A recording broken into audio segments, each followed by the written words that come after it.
श्री स्वामी समर्थ. नमस्कार. माझ्या अजित ब्लॉग या यूट्यूब चॅनलवर तुमचं आज सर्वांचं खूप खूप मनापासून स्वागत. आज 20 जानेवारी 2026 आणि मी चाललो आहे श्री ज्येष्ठराज सिद्धिविनायक मंदिरमध्ये.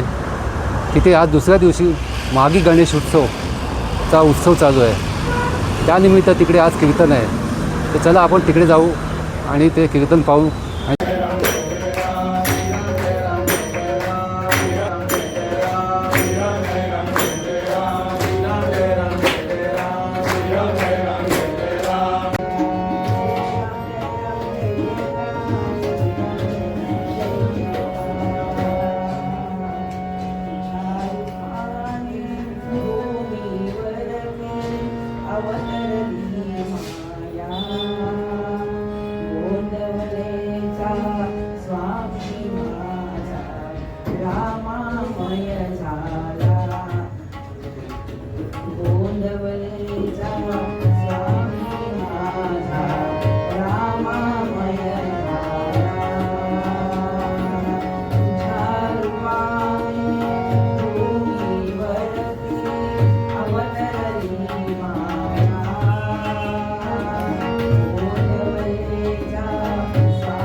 आणि ते महाराजांचं दर्शन त्यांनी घेतल्यानंतर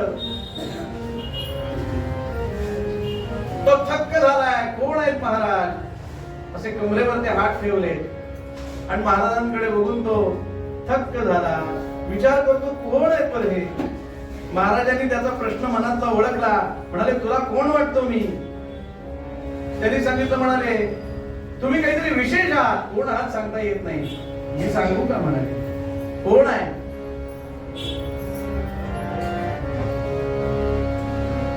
मीच आद्य विश्ववेद. ऐक मी कोण आहे? मीच तो ओंकार आहे. मीच ते विश्वाचं आद्य बीज आहे. मीच आद्य विश्वबीज. मीच आद्य विश्वबीज. कारणचे निर्मितीस, कारणचे निर्मितीस. मीच आद्य विश्वबीज. 18 डिसेंबरला मी आपल्याला सांगितल्याप्रमाणे भाऊसाहेबांच्या घरी जेवले आणि त्यावेळेला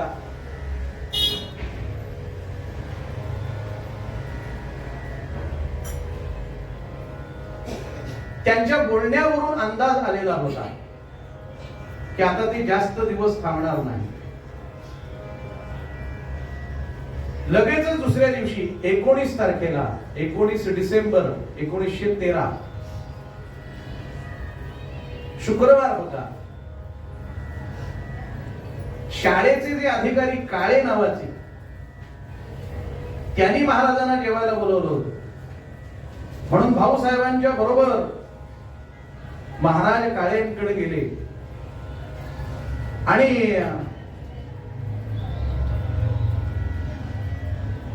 जेवायला बसले. काळे स्वाभाविकतः पहिल्यांदा सुरुवातीच्या तयारीत असताना, म्हणजे पानं आणायची वगैरे या तयारीमध्ये असताना काळे नेमके आत गेलेले असताना महाराज भाऊसाहेबांशी बोलले, भाऊ आता मला जावं लागणार. भाऊसाहेब चकित झाले. म्हणजे एकदम जाण्याची भाषा करताय. हो आता मला जायला हवं. सोमवारी मी जाणार. हे ऐकलं मात्र भाऊसाहेबांना कळेना काय बोलावं. पानावरती बसलेले आहेत. काळेंनी स्वतःच पान आणलं, ते पण तिथे बसले आणि आता काहीही शब्द बोलायचा नाही आणि जेवायचं आहे. तुम्ही मला सांगा, भाऊसाहेब स्वतःच्या चरित्रामध्ये लिहितात, आत्मचरित्रामध्ये, की म्हणाले महाराज निवांतपणाने जेवायला त्यांनी प्रारंभ केला. संतांचं लक्षणच ते कसलंही दुःख बाळगायचं नाही. हे सांगितलं सोमवारी मी जाणार म्हणून आणि काही त्याचं दुःख नाही. जेवायला प्रारंभ केला. महाराज जेवताय. काळ्यांना तर माहितीच नव्हतं काय म्हणून तेही जेवतायत आणि माझ्या समोर पान ठेवलंय, पण मी जेवू कसा? जेवू कसा?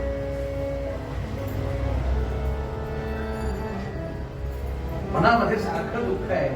कसा तरी मी आता ती वेळ निभावून देण्यासाठी जेवलो. आणि त्यानंतर 20 तारीख गेली. कोणाच तरी महाराजांच्याच घरातल्या लोकांची कोणाची तरी पुण्यतिथी होती म्हणून 21 तारखेला संध्याकाळच्या वेळेला ते गायीच्या गोठ्यामध्ये गेले. त्यावेळेच्या काळी साधारण 50 गायी होत्या. त्या गायींच्या सान्निध्यामध्ये, त्याच्या पारसांच्या सान्निध्यामध्ये महाराजांनी वेळ काढला आणि महाराज म्हणाले, आता मला इथून जावंसच वाटत नाही. आणि ती संध्याकाळ महाराजांची शेवटची संध्याकाळ होती. रात्र सुरू झाली.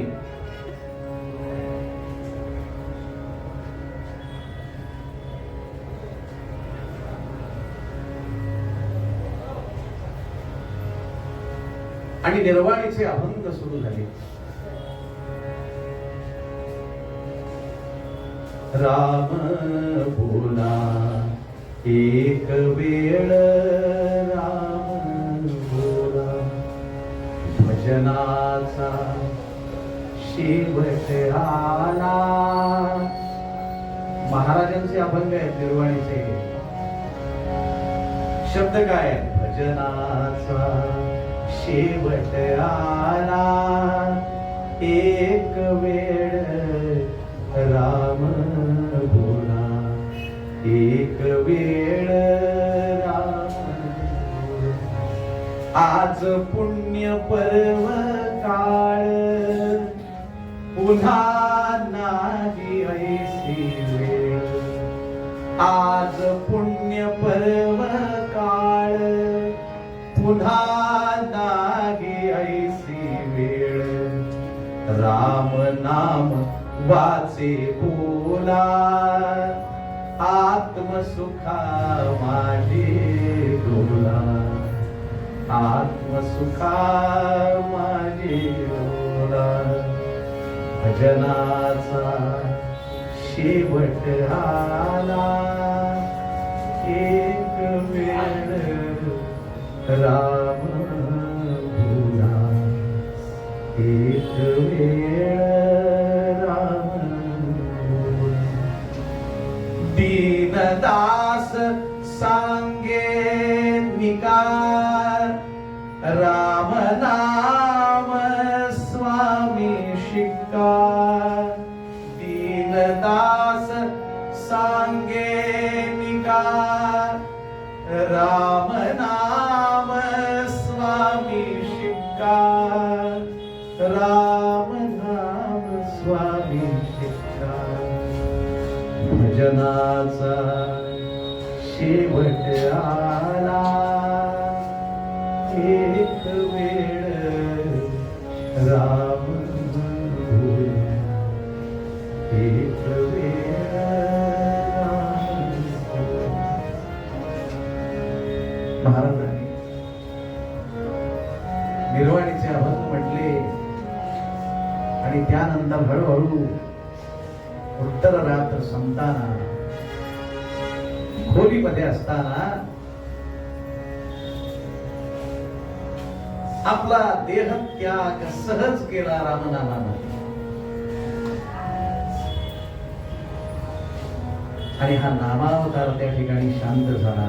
पहाटेच्या वेळेला सूर्योदयापूर्वीच हा सूर्य, हा नामाचा सूर्य अस्तंगत झालेला. महाराजांनी देह ठेवला. सगळे जण शोकमग्न आहेत. भाऊसाहेबांना जेव्हा कळलं त्यावेळेला तेही अत्यंत शोकमग्न झाले. आणि तात्याही त्यावेळेला माळशिरसला होते, नोकरीच्या निमित्ताने माळशिरसला होते.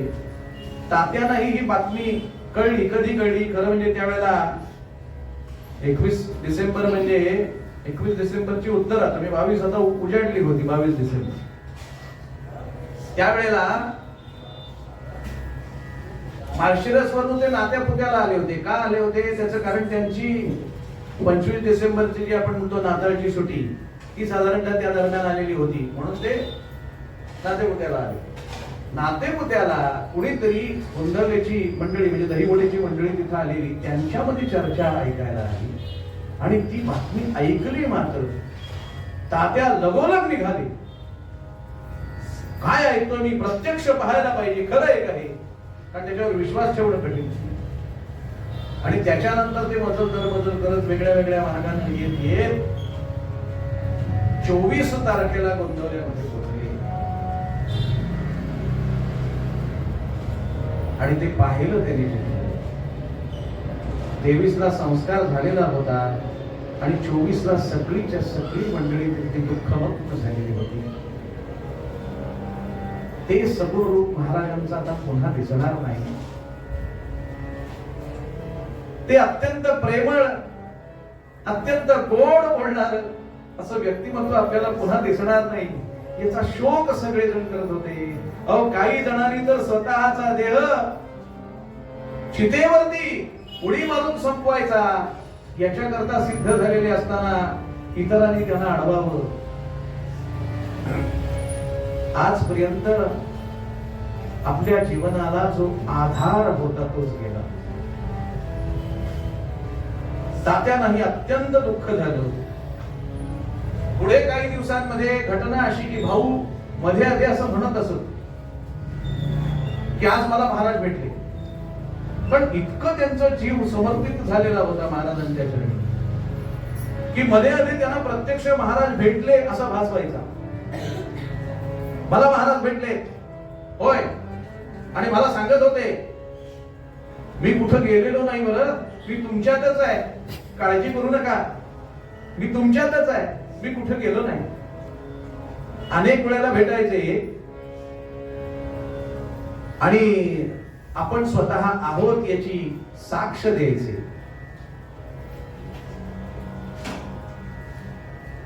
महाराज जाण्यापूर्वी ज्यावेळेला काळेंच्याकडे मी आपल्याला मगाशी प्रसंग सांगितला त्यावेळेला एक फार महत्वाचा संवाद झाला होता. तो असा होता, म्हणजे तिथून बाहेर पडल्यानंतर भाऊसाहेब म्हणाले मी तुमच्या पायाशी येऊन आपल्या देहाचं समर्पण करावं म्हणून आलो, माझा अंतकाळ तुमच्या पायाशी व्हावा ही इच्छा होती म्हणून आलो. नाही, महाराज म्हणाले तो योग नाही. मग म्हणाले आता मी कुठं जाऊ? ते म्हणाले 12 वर्ष इथंच थांबा, 12 वर्ष गोंदवल्यातच थांबा आणि मग तुम्हाला इच्छा आहे तसा योग नक्की येईल. काय म्हणाले? महाराज निघाले, मी चाललो म्हणाले, पण 12 वर्षानंतर पुन्हा तुम्हाला तुमची इच्छा असलेला योग येईल. कसा येणार? पण महाराज म्हणलेत म्हणजे नक्की येणार असा विचार करणारे भाऊसाहेब तिथंच थांबून राहिले. आणि साधारण एक 4 वर्ष गेली आणि त्याच्यानंतर गोंदवल्यामध्ये इन्फ्लुएन्झा, ज्याला आपण सोप्या भाषेत फ्लू म्हणतो, त्याची साथ आली.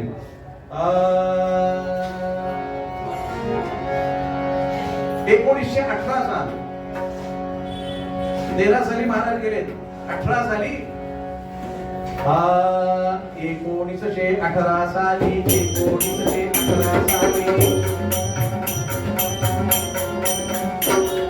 सात सुरूची ब्रूची झाली, सात सुरूची ब्रूची झाली. घरोघरी आजार पसरला, घरोघरी आजार पसरला, वैद्य मिळेना गोंदवल्याला, वैद्य मिळेना गोंदवल्याला. रोग असा होता त्याचा वैद्य गोंदवल्यामध्ये कोणी नाही. घरोघरी आजार पसरला, वैद्य मिळेना गोंदवल्याला, वैद्य मिळेना गोंदवल. त्रस्त झाली जनता सारी, त्रस्त झाली जनता सारी. औषधाविना तळपळणारी, औषधाविना तळपळणारी. औषध मिळत नाही म्हणून तळपळतायत लोक, तळपळतायत. भयंकर त्रास होतोय त्या फ्लूचा. आपल्याला आता जरी तो रोग एवढा मोठा वाटत नसला तरी तो काळ असा होता की फ्लू सुद्धा अत्यंत भयंकर असा रोग होता. माणसाला घेऊन जायचा, तडफडत होती माणसं प्रत्येक घरामध्ये.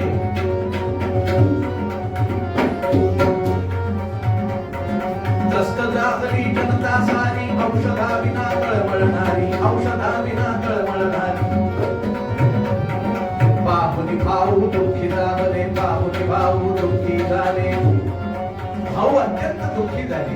ते म्हणाले असं कसं काय होऊ शकतं महाराजांच्या या स्थानामध्ये, असं कसं काय होऊ शकतं? बाहुनी भाऊ दुःखी झाले, बाहुनी भाऊ दुःखी झाले. कसा दाखला गोपरीश्वरी, कसा दाखला गोपरीश्वरी असं वाटायला लागलं त्या. काय करावे तेची कळेना, काय करावे तेची कळेना. उपाय द्यावर कुठे मिळेना, उपाय द्यावर कुठे मिळेना. आणि मग काय केलं? महाराजांच्या समोर विनम्र भावाने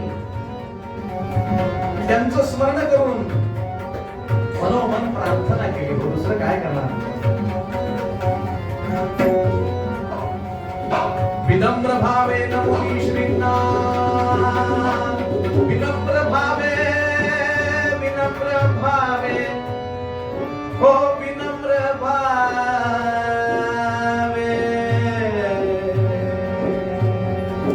विनम्र भावे, विनम्र भावे नमोनी श्रींना. मनोमनी ते करी प्रार्थना, मनोमनी ते करी प्रार्थना, मनोमनी ते करी प्रार्थना, मनोमनी ते करी प्रार्थना. प्रार्थना केली, महाराज महाराज कृपा करा, या गावातली माणसं जी या रोगामुळे जात आहेत त्यांना काहीतरी औषध मिळावं अशी सोय करा. आणि तुम्हाला सांगतो, ज्या वेळेला संतांच्या पायाशी खऱ्या अर्थानं विनम्र भाव असतो ना, त्यावेळेला त्याच्यातून उपाय सापडतो. उपाय असा सापडला, एक दिवस त्यावेळी मग अकस्मात आले महाराज स्वप्नात. स्वप्नामध्ये महाराज आले भाऊसाहेबांच्या, आणि स्वप्नामध्ये येऊन महाराजांनी सांगितलं, तब ते उपाय सांगत म्हणती चिंता नसावी. चिंता करू नका, मी उपाय सांगतो. तुम्हाला आठवतंय का मी काय करत होतो? अशा वेळेला एखादा रोग आल्यानंतर मी काय करत होतो ते आठवतंय का? ते आठवा, आणि मी जे करत होतो ते करा. तेवढंच करा, बाकी काही करू नका. म्हणाले काय उपाय आहे याच्यावरती?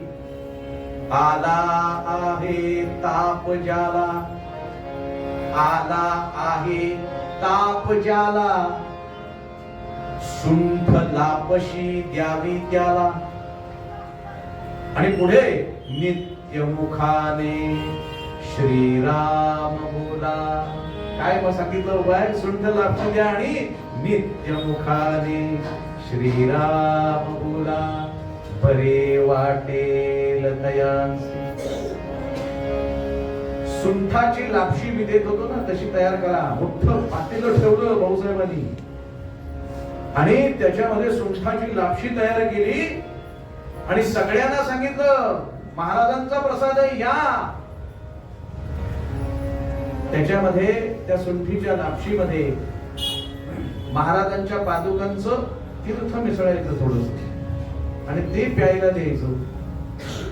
ते ग्रहण केल्यानंतर सांगायचं मुखामध्ये राम नाम धर, आणि मुखामध्ये ते श्रीराम श्रीराम हे नाम धरल्यानंतर तुम्हाला आश्चर्य वाटेल, ज्यानी ज्यानी तेवढी लापशी प्यायली, सुंठेची लापशी, म्हणजे श्रींच्या पादुकांचं तीर्थ त्याच्यामध्ये घातलेलं, ती सुंठेची लापशी ज्यानी ज्यानी म्हणून प्यायली आणि मुखाने श्रीराम म्हणलं, तेवढेच वाचले. नोंद आहे. जे जे विश्वास नाही म्हणून तिथे गेले नाहीत, ते त्या रोगामध्ये दगावलेले आहेत. संतांची बाई हा माझा विश्वास. तो विश्वास नसला, विश्वास किती महत्वाचा आहे लक्षात घ्या. संतांच्या पायावरचा म्हणतोय, किती महत्वाचा आहे संतांच्या पायावरती विश्वास. तो ज्यांचा ज्यांचा म्हणून आहे, त्यांनी त्या पादुकांचं जे तीर्थ घेतलं ते बचावले, बाकीचे सगळे गेले. प्रत्येक चरित्रातल्या प्रत्येक घटनेतून आपल्याला असं पाहायला मिळतं. आपण जर संपूर्ण चरित्र वाचलं, एक लक्षात घ्या, मला आपले जे प्रमुख विश्वस्त आहेत, अध्यक्ष, त्यांनी मला अशी यावेळेला आज्ञा केली की म्हणाले, यावेळेला भाऊसाहेबांचं आणि तात्यासाहेबांचं चरित्र आम्हाला ऐकायचं आहे तुमच्याकडून. आणि त्यांनी मला 3 पुस्तकं दिली, एवढा मोठा कथा. मी सगळं वाचून त्याच्यामध्ये स्वतःच्या काही रचना तयार केल्या वगैरे सगळं केलं, पण माझ्या असं लक्षात आलं की हे 3 दिवसात चरित्र बसायचंच कठीण आहे. प्रयत्न केला, पण तरी सुद्धा त्यांना शेवटी विनंती केली, म्हटलं मी त्यातले काही विशिष्ट प्रसंग घेतो आणि तेवढेच सांगतो, कारण चरित्र सगळंच्या सगळं बसणं कठीण आहे. इतकं मोठं चरित्र या दोघांनी केलेलं आहे, काय बोलावं. मी तर त्यांना म्हणलं होतं फक्त भाऊसाहेबांचं चरित्र मी 3 दिवस सांगतो, पुढच्या वर्षी तात्यासाहेबांचं सांगितलं. पण ते म्हणाले नाही, तात्यासाहेबांची प्रत्यक्ष माझी भेट झाली, त्यांनी मला त्यांचा अनुभव सांगितला. प्रत्यक्ष त्यांच्या घरी तात्यासाहेब कुठल्या तरी कारणाने तिथे आलेले असताना, तिथून परत जाण्यापूर्वी त्यांच्या घरी जायचे म्हणून त्यांनीच आग्रह धरला तात्यासाहेबांना, आणि तात्यासाहेब स्वतः घरी आले त्यांच्या. आणि त्यावेळेला श्री महाराज, मी पुढे आपल्या चरित्रामध्ये येणार आहे तो विषय, महाराज प्रत्यक्ष त्यांच्याकडे आवेशावतार त्यांच्यामध्ये व्हायचा, तो आवेश व्हायचा महाराजांचा, म्हणजे श्री महाराजांचा, गोंदवलेकर महाराजांचा आवेश व्हायचा. आणि तात्यासाहेब नंतर प्रत्यक्ष त्या पेटीवरती बसणं म्हणतात, ते सगळं सांगणार आहे मी आपल्याला. त्यावेळेला ते नाणं फिरवत असताना प्रत्यक्ष अध्यक्ष त्यावेळेला तिथे उपस्थित असताना त्यांच्या डोक्यावरती हात ठेवलाय तात्यासाहेबांनी आणि महाराजांच्या वाणीमध्ये ते बोलत असत. त्यावेळेला तसा आशीर्वाद त्यांना प्राप्त झालाय. केवढं मोठं भाग्य आहे ऋषी घराण्याचं. लक्षात घ्या, इतकं मोठं चरित्र केलंय, ते सगळं सांगणं शक्य नाही. म्हणून काही प्रसंग फक्त जेवढे मला असे वाटतात की कीर्तनामध्ये सांगता येण्यासारखे तेवढे प्रसंग निवडले, तेवढे आपल्या समोर मांडतोय. असो, सांगण्याचा मुद्दा असा की पुढे भाऊसाहेबांना मोतीबिंदू झाला, दृष्टी हळूहळू कमी व्हायला लागली, पुढे पुढे अगदीच दिसेल असं व्हायला लागलं आणि दिसत नाही तरी सुद्धा महाराजांनी मला अजून आज्ञा दिलेली नाही म्हणून ते ऑपरेशनच करायला तयार नाही. सगळ्यांनी त्याला समजावून सांगितलं असं नका करू, मोतीबिंदूचं ऑपरेशन त्यावेळेलाही होतं, करायला पाहिजे, त्यावेळेला अवघड होतं, आता सोपं झालं. तेवढं नाही, नाही मला महाराजांचा आदेश नाही. प्रत्येक गोष्ट महाराजांना विचारल्याशिवाय, महाराजांची अनुज्ञा घेतल्याशिवाय करायचीच नाही. पूर्णपणे समर्पण. एक दिवस महाराजांनी पुन्हा स्वप्नात येऊन सांगितलं. महाराज त्यांच्या स्वप्नामध्ये यायचे, त्यांना आदेश द्यायचे. स्वप्नामध्ये आले महाराज आणि त्यांनी त्यांच्या डोळ्यावरती हात फिरवला. असं दिसत तर नव्हतं की मी दिसत नव्हतं. म्हणजे लक्षात घ्या, ज्या वेळेला एखाद्या माणसाला काही दिसत नाही त्यावेळेला स्वप्नात सुद्धा तो तेच डोळे घेऊन बसतो, स्वप्नात काही दिसत नाही. पण महाराज आले स्वप्नामध्ये असं त्यांना लक्षात आलं आणि त्यांनी डोळ्यावरनं हात फिरवले. अरे म्हणाले ऑपरेशन अवघड नसतं, हे बघ कसं सोपं असतं दाखवतो. म्हणून डोळ्यावरनं नुसते 2 हात फिरवले, दोन्ही डोळ्यांना महाराज प्रत्यक्ष दिसायला लागले. डोळ्यात बघ म्हणाले, मी दिसतोय ना तुला, इतकं सोपं असतं ऑपरेशन. याचा अर्थ महाराजांनी आपल्याला अनुज्ञा दिलेली आहे असं समजून मग तिथला जो डॉक्टर होता, मुंबईतल्या कुठल्या तरी डॉक्टरचे अपॉइंटमेंट घ्या म्हणून सांगितलं. मग डॉक्टर सरदेसाई म्हणून जे मुंबईतले प्रसिद्ध नेत्रतज्ञ होते त्यांच्याकडे जाऊन ऑपरेशन करून आले भाऊसाहेब आणि त्याच्यानंतर त्यांना उत्तम दिसायला लागलं. पण महाराजांची अनुज्ञा घेतल्याशिवाय काहीही करायचं नाही. संपूर्ण समर्पण हे महाराजांच्या पायाशी.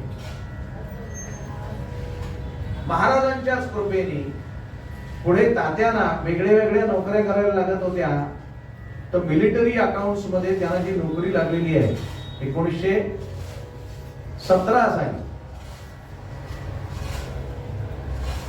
ती मिलिटरी अकाउंट्स मध्ये जी नोकरी लागली ती महाराजांच्याच कृपेने झाली. म्हणजे प्रसंग बराच मोठा आहे, पण आपल्याला एवढंच सांगतो की त्यांनी जो अर्ज केला होता त्या अर्जाला बहुधा स्वीकारणं शक्यच नव्हतं. पण असं असताना सुद्धा त्यांचा स्वीकार झाला. नवे नवे त्याला कायम करण्यात आलं. कायम करणंही शक्य नव्हतं, तेही महाराजांच्या कृपेने झालं. आणि कायम झाल्यानंतर 1948 पर्यंत, 1917 ते 1948 इतकी जवळजवळ 31 वर्ष एवढी सेवा त्यांच्याकडून करून घेतली आणि त्यांना उत्तम पेन्शन मिळाली तात्यांना. हे श्रींच्या कृपेने झालं असं त्यांची निश्चित श्रद्धा होती.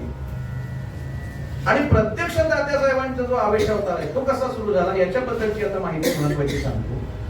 की पुण्यामध्ये एक बळवंतराव मलवडीकर नावाचे, मलवडीकर आपण म्हणूया, मूळचं गाव मलवडी त्यांचं, त्या मलवडीचे असलेले पण बळवंतराव ते पुण्यात असत.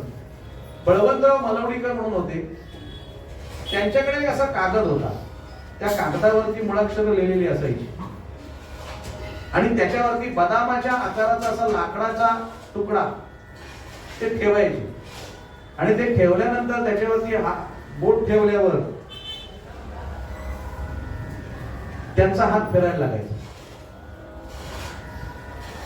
पण त्यांनी हा प्रयोग अगदी 1-2च वेळेला केलेला असेल, पण त्यांना तो झाल्यानंतर असा करू नको म्हणून आदेश आला, म्हणून त्यांनी ते थांबवलं. पण कानावरती आलं होतं म्हणून भाऊसाहेबांची प्रत्यक्ष भेट झाली आणि भाऊसाहेबांनी विचारलं. त्यांच्याबरोबर आणखी एक गृहस्थ होते, असे 2 जण मिळून तिथे बसले. दोघांनी म्हणे आम्ही प्रयत्न करू का? मी बंद केलंय म्हणाले बळवंतराव. ठीक आहे, आम्ही प्रयत्न करू का? करा म्हणाले. कागद ठेवला दोघांनी, साने म्हणून जे दुसरे गृहस्थ होते ते आणि तात्यासाहेब दोघांनी तो प्रयत्न केला. तिथे बोट ठेवून त्यांनी तो प्रयत्न केल्यानंतर सुरुवातीला दोघांच्या हाताने काही हालचाल होईना. मग बळवंतरावांनी सांगितलं म्हणजे तात्या तुम्ही एकट्याने करून बघा. आणि तात्याला एकट्याने करायला सांगितल्यानंतर तात्याने जसा हात ठेवला तसं ते पट्टी हालायला लागली. आणि ती हल्ल्यानंतर त्यांनाही आश्चर्य वाटलं, बळवंतरावांनाही आनंद झाला की प्रत्यक्ष महाराज आपल्याला अनुज्ञा देत आहेत. तुमच्या मार्फत सगळ्या भक्तांना ज्या ज्या त्यांच्या काही समस्या असतील त्याच्यावरची उत्तर देण्याकरता तुमच्या मार्फत त्या द्यायला तयार आहेत महाराज. तेव्हा तुम्ही नक्की करत जा. पुढे असं घडलं की तो प्रयोग त्यांनी केला. काही दिवस तो प्रयत्न करत असताना त्यांच्या असं लक्षात आलं, म्हणजे तो जो कागद होता त्यांनी काय केलं, मग तो कागद अनेक वेळा तो प्रयोग करायला लागल्यानंतर तो त्याची एक पेटी तयार केली. मग ते पेटीवर असं जे शब्द आहे की कागद त्या पेटीमध्ये असायचा. पेटीच्या वरच्या झाकणावरती महाराजांचं चित्र आणि बसल्यानंतर पेटीवरती पुढे ती त्याच्यावरती काच होती म्हणून त्याच्यावरती मग नाणं फिरवायचे लाकडाच्या तुकड्याच्या. आणि बसल्यानंतर पेटीवर बसले असं जे म्हणायचे त्यांच्याबद्दल, ते पेटीवर बसणं या शब्दाचा अर्थ म्हणजे पेटीवरती तिथे महाराजांचं प्रत्यक्ष आवेश अवतार घेऊन बसणं. महाराज खरं म्हणजे भाऊ तात्यासाहेबांचा जन्म 1885 सालचा. 1885 सालास 22 जानेवारीस माघ शुद्ध सप्तमीस, माघ शुद्ध सप्तमीस तात्यांचा जन्म झाला. माघ शुद्ध सप्तमी म्हणजे आपण आता मागेचाच उत्सव करतोय, शुद्धात्मा चतुर्थीचा उत्सव करतोय. याच सप्तमीला येणाऱ्या त्यांचा जन्मदिवस आहे. पण जन्म जरी 1885 मध्ये झालेला असला तरी सुद्धा खरा जन्म त्यांचा जर कधी झाला असेल तर तो 1925 ला झाला. 25 सालची ही घटना जुलै ऑगस्ट मधली. ती घटना झाल्यानंतर हळूहळू तो हात त्यांचा फिरायला लागल्यानंतर त्यांनी पेटी तयार करून घेतली आणि ती पेटी घेऊन जसे ते गोंदवल्याला आले त्यावेळेला खऱ्या अर्थाने त्यांचं चरित्र सुरू झालं. तात्यासाहेबांचं जे चरित्र आहे, खरं चरित्र हे, त्याचा जन्म 1925 सालचा आहे. आणि 1925 सालला सुद्धा 24 डिसेंबरला महाराज जेव्हा गेले होते त्यावेळेला 13 साली ते स्वतः गोंदवल्याला 24 डिसेंबरलाच पोहोचले होते. आपल्याला सांगितलं त्यावेळेला त्यांना बातमी मिळाली. त्याच्यानंतर त्यांनी येऊन तिथे त्याला तेवढा वेळ लागला. पण त्याच्यानंतर मध्ये 13 वर्ष केली, 12 वर्ष केली आणि 12 वर्षानंतर पुन्हा आवेश अवतार होईल. महाराजांनी बोलून जे ठेवलं होतं की 12 वर्ष थांबा त्याच्यानंतर तुम्हाला योग येणार आहे. खरोखरीच 12 वर्षांनी गोंदवल्याला आल्यानंतर त्यांना अद्भुत अनुभव आला. 24 डिसेंबरला जेव्हा ते येऊन थांबले, दत्त मंदिरामधले बाळकभट्टी पण आलेले होते आणि तात्यासाहेब बसलेले, ते बाळकभट्टी बसलेले आहेत आणि स्वतः भाऊसाहेब बसलेले आहेत. आणि त्यावेळेला जो काही अनुभव आला, 12 वर्षे झाली, 12 वर्षे झाली, महाराज ते पुन्हा प्रकट झाले.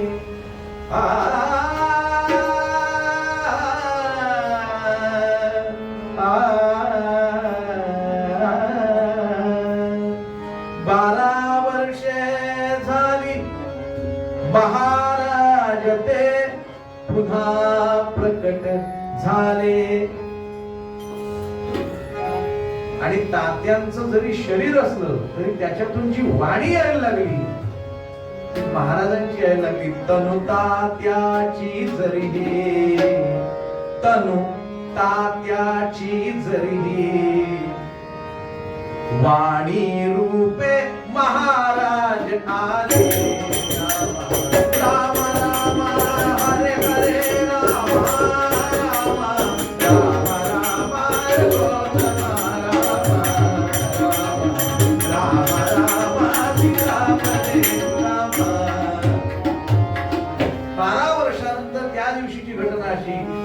बसलेले असताना त्यांनी पेटीवरची नाणं घेऊन हात फिरवायला सुरुवात केली. पहिल्यांदा महाराजांकडे जसं ते नाणं गेलं तसं महाराजांची अनुज्ञा झाली आणि महाराजांची अनुज्ञा झाल्यानंतर त्यांच्या तोंडून पहिला शब्द बाहेर पडला, आशीर्वाद.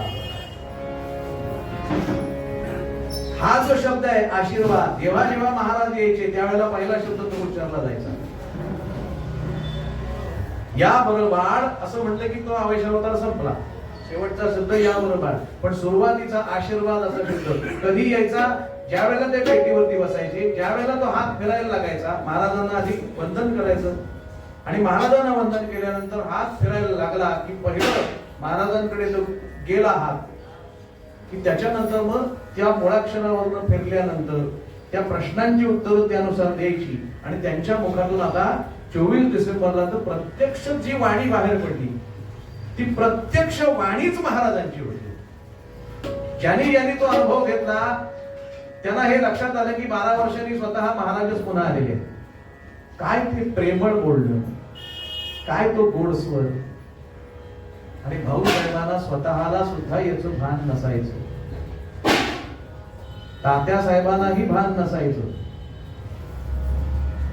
फक्त एकच गोष्टीचं भान, महाराज आले, बस महाराज आले.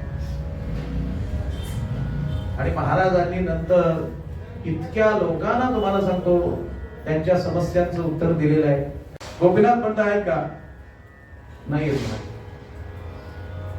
कुठे गेले? बाहेर गेले. मला काही माहिती नाही बाई.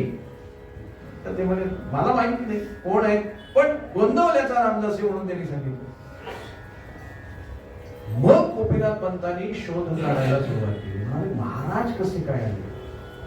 महाराज तर देहामध्ये नाही, ते कसे काय आले? म्हणून त्यांनी अनेक ठिकाणी शोध काढल्यानंतर त्यांच्या कानावरती बातमी अशी आली की महाराजांचा आवेशावतार झालेला आहे, तात्यांच्या घरी जा. आणि जेव्हा गोपीनाथ पंत तिथे आले, तात्यांच्याकडे आले, त्यावेळेला नेमकं झालं होतं काय की ते कामावरती निघाले होते. सकाळची काहीतरी 10-10:30ची वेळ असते, कामावरती निघाले होते. त्यावेळेला गोपीनाथ पंत आल्यानंतर म्हणे ठीक आहे, हरकत नाही, तुम्ही थांबा, घरी माझ्या जेवण करा. आलेल्याला कधीही अन्न दिल्याशिवाय जाऊ द्यायचं नाही, भुकेलेला कधीही पाठवायचं नाही. घरातले नेहमीचा शिरस्ता त्यांचा. जेवण करा, आंबा म्हणाले की संध्याकाळी येतो, त्याच्यानंतर तुमची महाराजांची भेट घालून देतो. कारण तात्या स्वतःला महाराज कधी समजत नव्हते, लक्षात घ्या. त्यांच्यामध्ये जरी तात्यांमध्ये जरी महाराज येत असले तरी ते त्या काळापुरते यायचे. बाकी इतर वेळेला तात्या स्वतःला सामान्य समजायचे. ते म्हणाले महाराजांची भेट हवी आहे ना, थांबा म्हणाले, श्रींची भेट घालून देतो पण संध्याकाळपर्यंत थांबायला लागेल. नोकरीला जाऊन आले, 5:45ला परत आल्यानंतर गोपीनाथ पंत दरवाज्यातच उभे. म्हणाले काय झालं, झालं का जेवण? शे म्हणाले महाराजांची भेट घेतल्याशिवाय आता जेवायला सुद्धा नको, तुम्ही जेवला सुद्धा नाही. तात्यांनी लगेच आल्यानंतर हातपाय धुतले, लगेच पेटीवरती बसले, महाराजांचं चिंतन केलं आणि महाराजांना नमस्कार केल्यानंतर आशीर्वाद असा तो सूर आला. आणि श्रींनी एकदम यांनी नमस्कार केल्यानंतर काय म्हणावं, अरे वा. काही लोकांना म्हणाले आमंत्रण देऊन बोलवायला लागतं हा. आणि हे ऐकलं मात्र. बघा आता ते तात्यांच्या शरीरामध्ये आवेशावतार कोणाचा आहे? महाराजांचा आहे. आणि तात्यांना हे माहिती नाही रामदासी त्यांच्या घरात गेलेत म्हणून. तात्यांना त्याची कल्पना नाही. पण महाराज बोलतायत, महाराज म्हणतायत कोणाला बोलवावं लागतं, आमंत्रण करावं लागतं. आणि हे त्यांनी ऐकलं गोपीनाथ पंतांनी आणि पाय धरले. त्याला मोठा चमत्कार वाटला की प्रत्यक्ष महाराजच बोलताय, प्रत्यक्ष महाराजांचा या ठिकाणी आवेशावतार आहे. म्हणून त्यांनी पाय धरले. गोपीनाथ अत्यंत प्रामाणिक होता, अत्यंत निस्वार्थी होता. पुढे काही दिवस राजकारणात पण पडला होता, पण तरी सुद्धा निस्वार्थतेने राजकारण करणारा तो होता. आता अवघड आहे, पण त्यावेळेला महाराजांच्या कृपेमध्ये असल्यामुळे. आणि असा तो गोपीनाथ, म्हणजे असे कितीतरी अनुभव आहे. प्राध्यापक भानू म्हणून होते, प्रोफेसर भानू अतिशय प्रसिद्ध, फार मोठे विद्वान. जे जे त्यांच्या तोंडातून जे जे वचन निघेल, जे जे बोललं जाईल ते ते सगळं पाळायचं, जसं तसं आचरायचं, निळकंठ. आणि महाराज गेल्यानंतर इतका दुःखित होता. पण त्याच्या कानावरती ही बातमी आली की पुण्यामध्ये तात्यासाहेबांकडे आवेश अवतार झालेला आहे. त्याला सांगितलं गेलं म्हणे चला निळकंठ बुवा. निळकंठ म्हणला मी दुसऱ्या कोणाच्याही समोर झोपणार नाही, अजिबात झोपणार नाही म्हणाले. महाराज ते महाराज. दोघांनी पुन्हा पुन्हा सांगितलं तर म्हणजे जाऊन बघून तरी येऊ. या न्यायाने निळकंठ बुवा आले. निळकंठाने ते पाहिलं. दरवाजातून आत बसले महाराज, तेव्हा पेटीवर बसले होते म्हणजे तात्यासाहेब. आणि त्यावेळेला निळकंठ तिथे दरवाजात आले. त्यांनी नुसतं डोकावून बघितलं. नुसतं डोकावून बघितल्यानंतर निळकंठ अशी नुसती हाक मारली. तुम्हाला सांगतो हाक अशी काही मारली होती महाराजांनी की ती हाक ऐकल्यानंतर तो चकित झाला. धावत धावत धावत धावत आला आणि महाराजांच्या म्हणजे तात्यासाहेबांच्या पायावरती आपलं डोकं ठेवलं. त्यांनी घळा घळा घळा घळा अश्रू व्हायला लागले जायला. त्याला विचारलं म्हणाले अरे असं का करतोस तू वेड्यासारखं? अहो काय सांगतो म्हणाले, तीच प्रेमळ हाक, तेच प्रेम, तोच स्नेह, तोच आवाज. महाराज नक्कीच इथे आहेत यात शंका नाही. म्हणून म्हणाले मी त्यांचे चरण धुत होतो माझ्या अश्रूंनी, माझ्या अश्रूंनी. निळकंठ ही एक लक्षात घ्या, हाकेवर नकट त्याला नेहमी जसे महाराज हाक मारत असले तशी हाक त्याला ऐकायला आली ना. तात्यासाहेबांचा देह जरी असला तरी हाक मारणारे महाराज आहेत एवढं नक्की. असे अनेक अनुभव होते की ज्याच्यातून नक्की महाराज आले. कारण काय असतं, असं जेव्हा घडतं तेव्हा लोकांना शंका फार येतात. नावाचे महाराजांचे शिष्य ते सुद्धा एकदा आले होते. त्यांच्या कानावरती आल्यानंतर त्यांची प्रत्यक्ष भेट झाली. एकांतामध्ये दोघांचं बोलणं झालं आणि एकांतामध्ये दोघांचं बोलणं झाल्यानंतर डॉक्टर कोर्तकोटी बाहेर येऊन सांगतात होय हे श्री महाराजाचं आहे.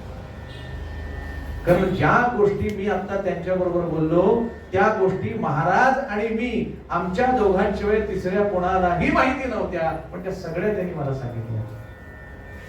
हे नक्की श्री महाराज आहेत यात काही शंका नाही.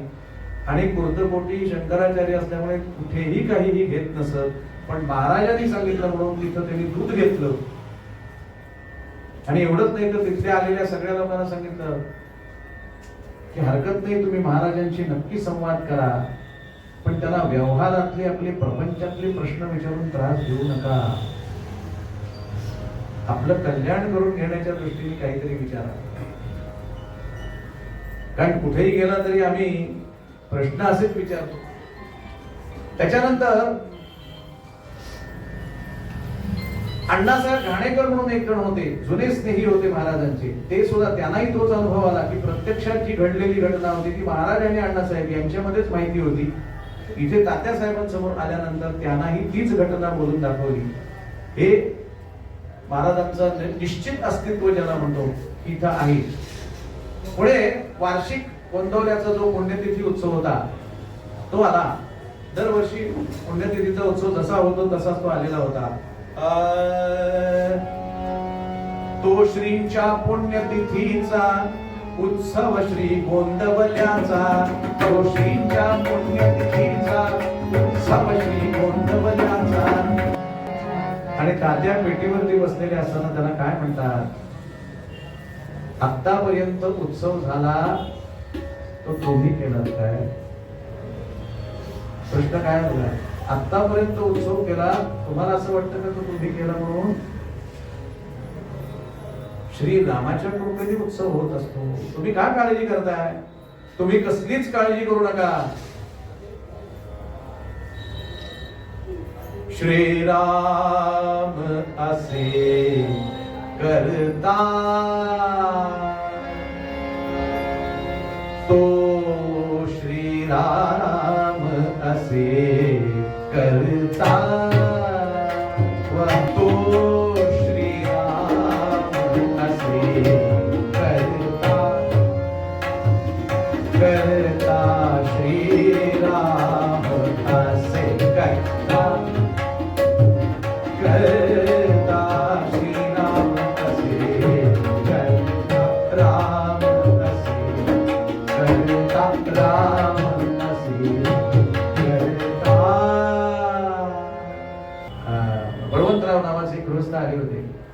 त्यांना थांबवून घेतलं होतं महाराजांनी आणि ते नाडी परीक्षा करण्यात उत्तम होते.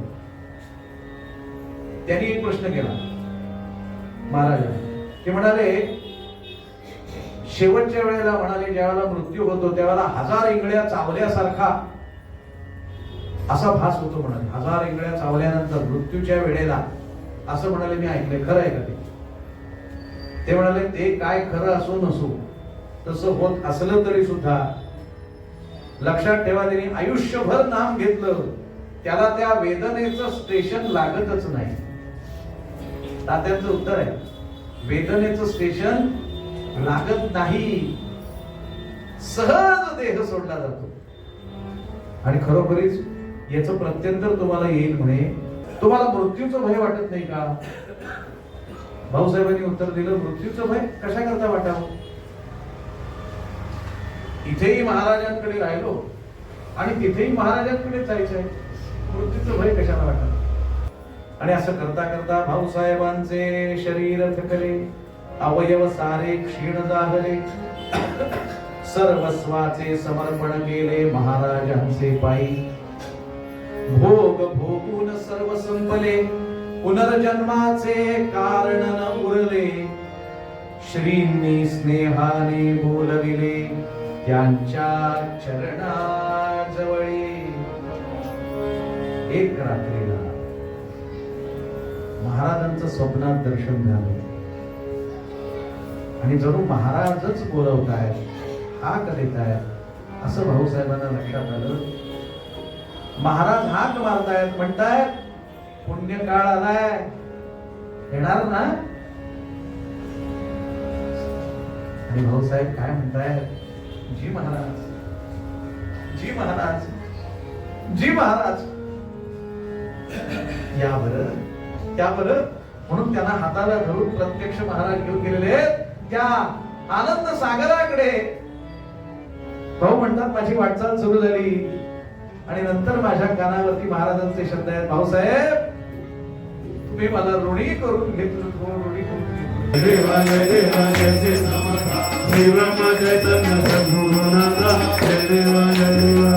हरे राम राम राम हरे हरे, हरे कृष्ण कृष्ण कृष्ण हरे हरे, हरे राम राम राम हरे हरे, हरे कृष्ण राधा कृष्ण हरे हरे.